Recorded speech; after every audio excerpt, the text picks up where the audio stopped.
Banner. Al-A'raf itu apa? Al-A'raf, nama surat yang ke-7 insya Allah ya. Yang ke-6 Al-An'am, binatang ternak. Kalau Al-A'raf itu nama surat yang ke-7. Al-A'raf itu nama suatu tempat. Jadi surat ini menceritakan suatu tempat, di tempat tinggi. A'raf itu namanya satu tempat tinggi nanti di akhirat. Jadi gini, semacam jembatan, tapi duduk jembatan, dinding, semacam dinding. Al-A'raf itu semacam dinding. Dinding tebal, tapi orang bisa bicara. Nah, aneh. Makanya akhirat itu jangan dibayangkan kayak dunia. Kalau kamu bicara di sini dan di dalam enggak bisa ngomong kan, enggak kedengaran ya. Tapi di sana bisa kedengaran. Ya itulah. Ya wesiku pokoknya apa rancangan Allah itu seperti itu. Lah bagaimana ceritanya Al-A'raf? Al-A'raf ini orang-orang sing kesangsang di tempat yang tinggi. Kesangsang ini gini, makanya kamu nanti menjadi orang yang sering wudu atau bahkan dawamul wudu, yang mendawamkan wudu kalau mampu. Mendawamkan wudu itu ketika batal, kan nunggu sholat, batal langsung wudu, itu dawam. Ngentut wudu, kesenggol kancane sing cewek wudu, pokoknya batal langsung wudu, mari beol langsung wudu, mari pipis wudu, terus ngono. Nah kalau bisa seperti itu, maka nanti kata Rasulullah, bagian tubuh yang terkena air wudhu nanti akan bersinar. Makanya lebih banyak tubuh badan yang terkena wudhu, sinarnya semakin terang. Akhirat tidak ada lampu, gelap. Kalau di padang mahsyar ada matahari, tapi matahari ndukure sirah ini kira-kira 1 mil. Yes, membakar sekali matahari sakmono cedek. Lah terus orang-orang yang sinarnya melip-melip, wudune asal-asalan, nggak serius oleh wudhu, kemudian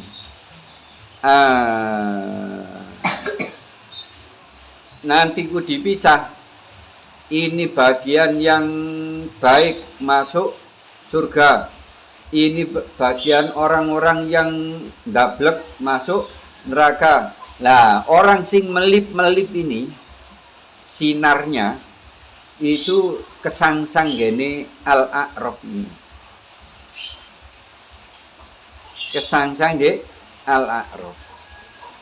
Kemudian dia dibilang mau masuk ke surga atau masuk neraka masih belum jelas ini.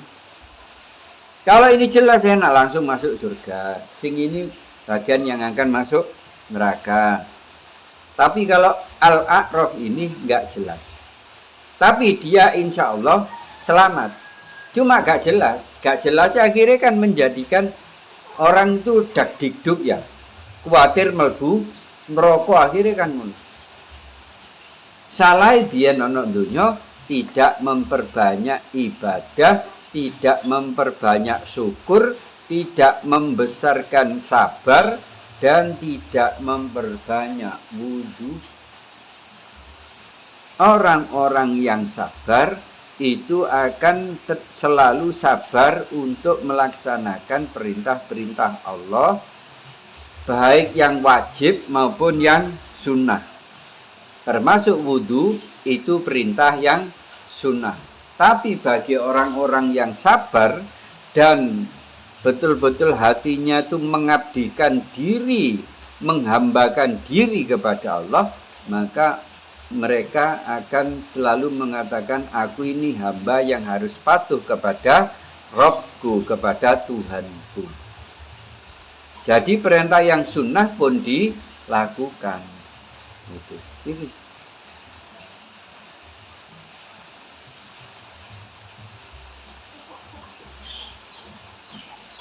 Jadi kalau nanti kamu ibadahnya jarang-jarang, terus juga maksiat, juga apa iki sih, wudune juga arang-arang. Soalnya sholatnya gak jangkep, jadi wudune arang-arang. Maka kamu kesangsang di Al-A'raf ini. Tuh. Jadi nanti ada pembagian 3 tempat. 1 bagian orang-orang yang akan masuk surga, yang ini bagian masuk neraka. Kalau ini wong kafir, munafik, musyrik, langsung wis ono cape dhewe langsung masuk neraka. Yang bagian mau masuk surga ini pun juga belum jelas apakah langsung masuk surga atau harus merangkak dulu di Shiratal Mustaqim. Itu pun belum jelas. Ada yang surganya, masuk surga itu kayak kilat, celing langsung tutup depan pintu surga. Ada yang seperti kuda banter, kuda yang paling cepat, larinya itu seperti itu. Ada seperti orang yang berlari biasa, ada orang yang seperti berjalan, ada yang sampai merangkak, tapi juga selamat, gak kecemplung nang neraka, kemudian dia sampai di surga. Ya sawe le merangkak. Ya pokoknya bayi kae berangkang durung iso mlaku yo. Sawe teko kene nang kono iso setengah jam dhewe. Bayi. Nah, kita juga seperti itu.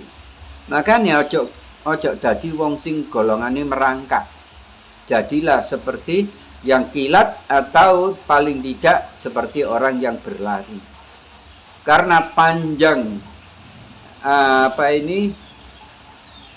Shiratal Mustaqim itu perjalanan 1000 tahun. Rumangsamu titik apa? 1000 tahun dari padang mahsyar sampai di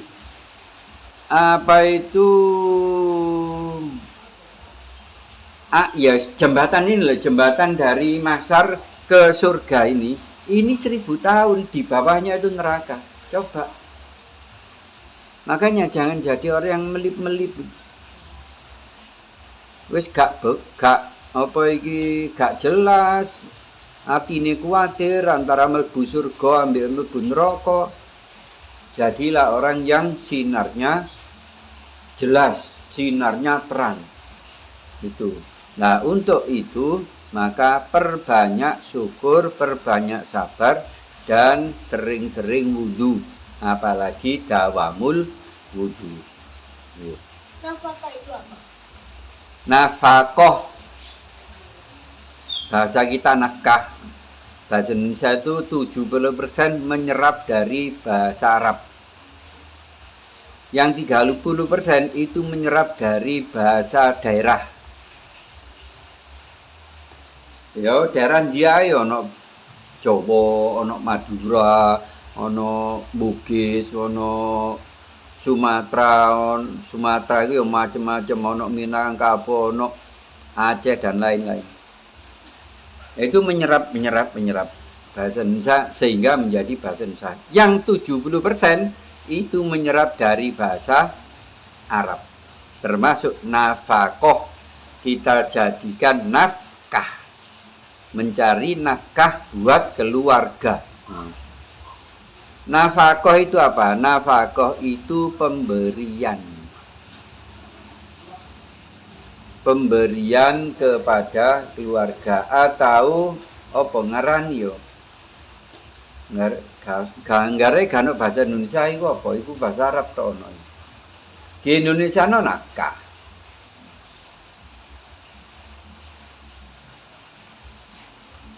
Apa? yang gini, pemberian hasil dari kerja, pemberian kepada diri sendiri atau keluarga, itu namanya nafkah atau nafkah.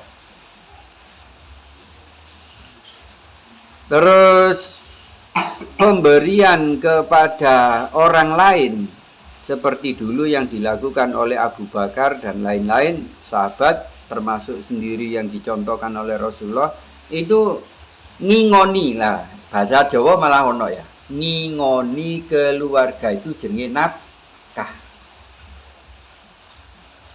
Bahasa Indonesia ya nafkah lah. Terus akhirnya nafkah itu apa? Nafkah ya nafkah itulah. Terus nafkah itu apa? Lek cara Jawa kan ini ngingoni. Itu namanya ngingoni ku ya mulai teko makan, tempat dan pakaian. Tempat itu ya rumah. Terus pakaian ya koyo ngene iki. Itu namanya nafkah. Sik engko tak golekane apa iku sing jelas apa iku penjelasane.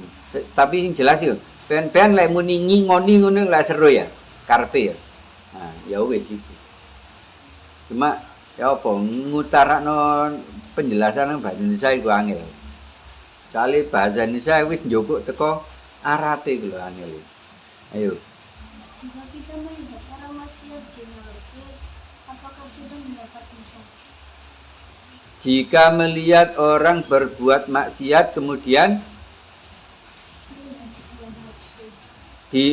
di dalam HP, apakah kita berdosa? Kalau maksiatnya itu yang dilakukan orang, misalnya orang pacaran kemudian dengan terang-terangan dia berciuman, lah berarti ojo berciuman, bergandengan, tapi belum suami istri loh ya, itu sudah maksiat kan? Nah, apakah kamu ikut dosa? Kamu kalau menyetujui itu maka kamu ikut dosa. Apike yo mesra, kamu mendukung. Nah, itu. Dari hatimu keluar melalui kata-kata, apakah kamu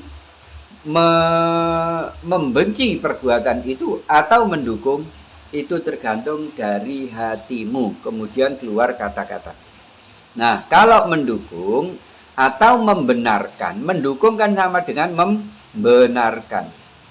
Koyok-koyok gak apa-apa itu duduk maksiat. Koyok-koyok. Atau ada pencuri. Wah, pinter yo, iso menek pager bareng iso koyo ngene. Maling kok malah dikagumi. Nah, iku anu iku. Kesetujuan, kesepakatan itu adalah pembenaran. Kalau membenarkan satu perbuatan jelek, perbuatan dosa, maka kamu ikut di dalamnya. Kata Rasulullah apa? Barang siapa yang berbuat seperti perbuatan orang-orang kafir, maka dia termasuk di dalamnya. Ya perbuatan orang kafir kok ya mencuri, ya berzina, ya apa membunuh, itu perbuatan kekafiran. Bukan perbuatan orang kafir. Ada orang kafir yang enggak membunuh, enggak berzina ya akeh. Tapi artinya itu perbuatan kekafiran. Apa sih perbuatan kekafiran? Perbuatan yang menentang. Kafir itu menentang, gitu loh. Menentang hukum Allah itu namanya kafaroh. Kafirun, kufrun. Jadi orang-orang yang menentang dengan perbuatan yang menentang hukum Allah dengan perbuatannya yang maksiat, itu namanya perbuatan kekafiran. Bukan perbuatan orang-orang kafir, enggak. Orang kafir banyak yang baik. Kayak orang Kristen. Masa orang Kristen mesti berzina? Ya enggak. Banyak yang kawin kawin sesuai aturan nang ini KUA. Masih orang Kristen ya nang KUA, cuma ada dua biasanya, 2 kali nikah KUA dan nikah gereja gitu.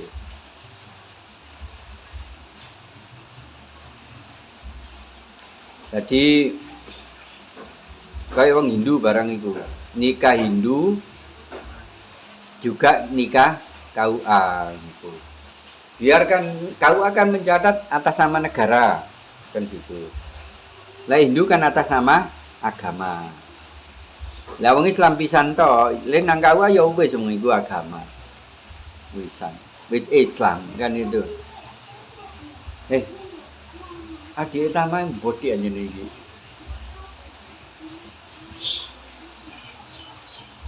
Jadi itu ya, dimanapun bukan hanya di HP, dimanapun kita kalau melihat kemaksiatan, kita pertama disuruh Rasulullah untuk mencegah dengan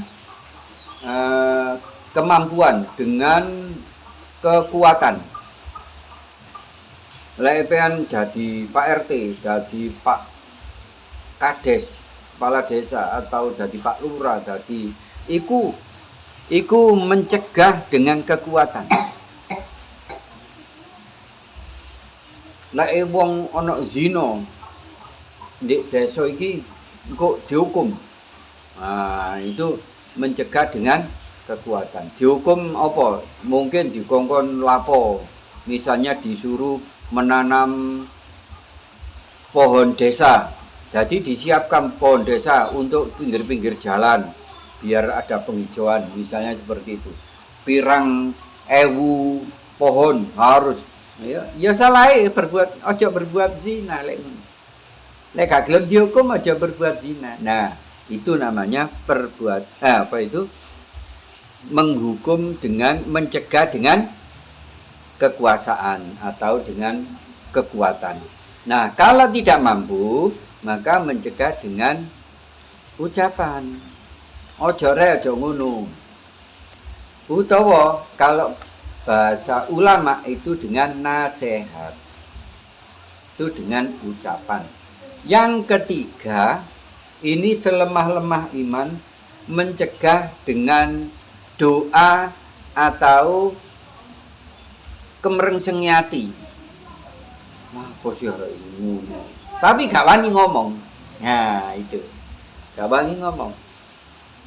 Wono ketok kancane ngantemi pencite wong, misale utawa menek pukate wong. Nah, pengen gak wani ngomong. Tapi pengen gak seneng. Nah, itu namanya at-abul iman, selemah-lemah iman. Kamu gak suka, tapi harus gak suka.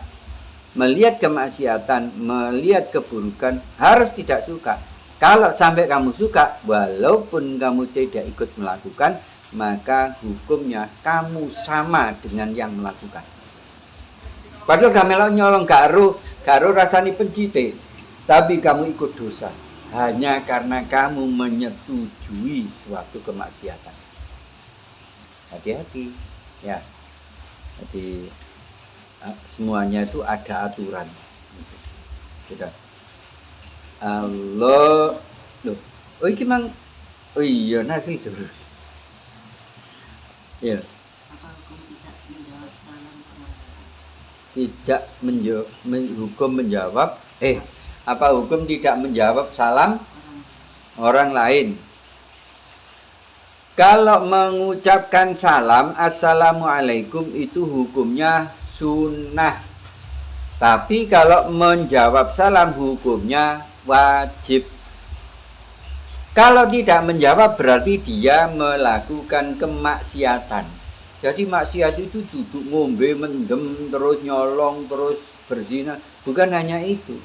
Kamu tidak melakukan kewajiban, itu namanya maksiat. Apa sih maksiat? Maksiat dari kata ma'asi. Ma'asi itu pembangkangan. Nasril, tukono gula. Moh, tuko dhewe.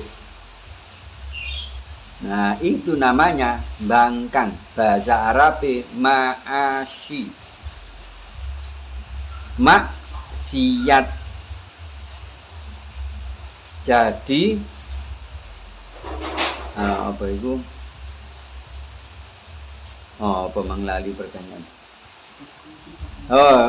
Jadi kalau tidak menjawab salam padahal itu hukumnya wajib, berarti kamu terkena haram. Terkena hukum haram. Berarti kalau haram berdosa. Karena tidak melakukan kewajiban. Yang tidak salam, ya apa-apa, nggak salam. Misalnya Nasil ketemu Miko di jalan, mek langsung, oh nandi, ngono. Gak apa-apa ngono. Kan hukumnya sunnah. Tapi lek Nasil ketemu Miko muni, Assalamualaikum, kok nandi? Miko terlebih dahulu menjawab salamnya, Waalaikumsalam. Aku kate nang budeku, misalnya. Jadi menjawab salam itu hukumnya wajib. Kalau tidak menjawab berarti meninggalkan wajib. Kalau meninggalkan wajib kena dosa. Nah, sedangkan mengucapkan salam itu hukumnya sunnah. Ya, tidak mengucapkan salam berarti tidak berdosa, wong sunnah. Itu ya. Jadi harus tahu letaknya mana wajib, mana sunnah. Allahumma Allahumma bil Qur'an waj'alhu lana imaman wa nuran wa hudan wa rahmah. Allahumma dzakirna minhu ma nasina wa 'allimna minhu ma jahilna warzuqna tilawatahu ana al-laili wa atrafan nahar waj'alhu lana hujjatan ya rabbal alamin. Assalamualaikum warahmatullahi wabarakatuh. Waalaikumsalam warahmatullahi wabarakatuh. Allahumma sholli ala sayyidina Muhammad. Allahumma shalli ala